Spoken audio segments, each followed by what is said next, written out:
அருட்பெரும் ஜோதி அருட்பெரும் ஜோதி தனி பெரும் கருணை அருட்பெரும் ஜோதி எல்லா செயல் கூடும் என் ஆணை அம்பலத்தே எல்லாம் வல்லான் தாளே ஏத்து. வாழ்க வையகம் வாழ்க வையகம் வாழ்க வளமுடன்.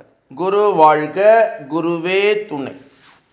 அருட்பெரும் ஜோதி திரு அருள் பிரகாச வள்ளலார் ராமலிங்க சாமிகள் பாடி அருளச் செய்த திருவடி புகழ்ச்சி 26வது பாடல்.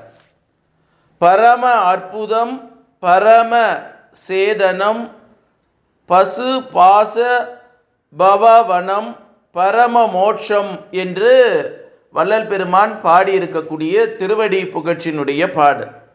இதனுடைய உரை விளக்கம்.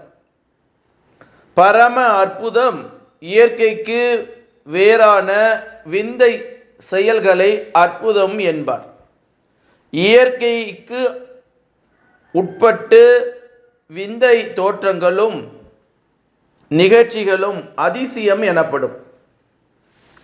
திரு அருள் விசேட சக்தியால் எத்தனையோ மகான்கள் பல பல அற்புத செயல்களை புரிந்துள்ளார்கள்.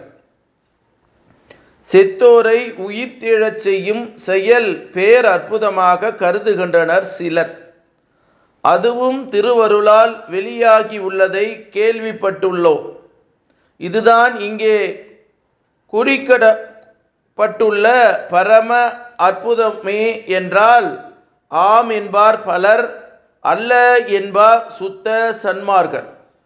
உண்மையான இயல்பாக அல்லது ஏதோ ஒரு காரணத்தால் இறந்து போன ஒருவனை ஒரு மகான் உயிர்த்தெழச் செய்தல், அப்படி உயிர்த்து எழுந்தவன் மறுபடியும் சில காலத்திற்கு பின் மாண்டு ஒழிந்து போவது நிச்சயம்.